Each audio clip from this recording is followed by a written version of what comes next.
ipangihayag sa inyo ang ginagawa ng Group 3 spoken word tungkol sa climate change. Magbabago.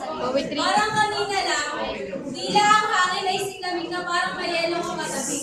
Parang kanina lang, na ang liwanag ng alitaktak ay tanong mo sa gabi. Parang kanina lang, ang mahuhuling mga isda ay di na mabilang sa dami. At parang kanina lang, ang kawasakan sa mundo ay hindi ganito kalaki. Ngunit bakit? Bakit nga ba kailangan nitong mag-iba? Bakit ang mga tao ay nagkakanya-kanya? Bakit hindi natin iniisip na posible ang mundo ay mawala? Na ito ay maaaring mawasak, magulo at masira? Parang kanina lang na ang sarap ang humiga sa damuhan. Mabango, presko at napakaluntian. Ngunit nasaan na nga ba? Tila ang kanina ata ay tuluyan ng nabura. Nais kong malaman nyo na para sa atin din to. Bakit di natin subukan na magtanim? Nang sa darating na ulan at dumidilim, may masabing, uy, sumilong tayo sa puno at makulit. Ano ba ang problema nyo?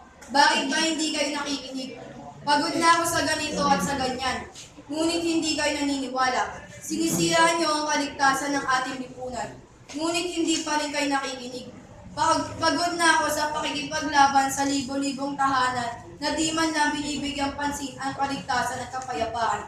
Nasisira na ang daigdig dahil sa iyong walang pakikinig. Sa sinasabi kong katotohanan para sa kapayapaan ng ating bayan. Paano ba ang pagbabago ng panahon?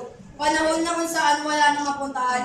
Panahon na hindi ko malaman kung bakit siya ganyan. Saksi ang kalangitan kung gaano kadilim ang kalawakan, gayon din ang aking nararamdaman. Sakit ng aking nadarama, dulot ng pagbabago mo.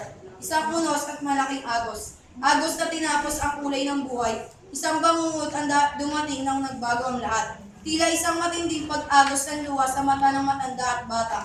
Kasabay ng malaking alo ng mga taong walang malay. Walang malay na parang isang lantang gulay. Pabago-bago na parang isang laro. Pagbagsak ng ulan, kasabay ang mga umaagos sa buhay.